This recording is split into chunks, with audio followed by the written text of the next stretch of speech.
Good morning. Dito ulit ako sa SM Medical City, SM Kirby, para sa follow-up check-up. Mabasa yung mga lab test ko. CBC, urinalysis, lahat. Kaso ayun, cancer. Wala pang update kung kailan siya mag-clinic ulit.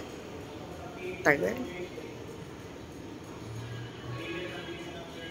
Sana mag-clinic na siya ulit. Kasi hindi niya nang mabasa yung mga lab test result ko eh.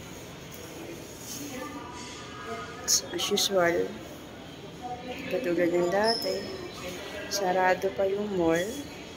Wala pang mga bukas na kainan. So kahit gutom, hindi ka makakain. Maya na siguro pag na-open na lahat. Ayun lang. Good morning sa lahat and good evening sa iba.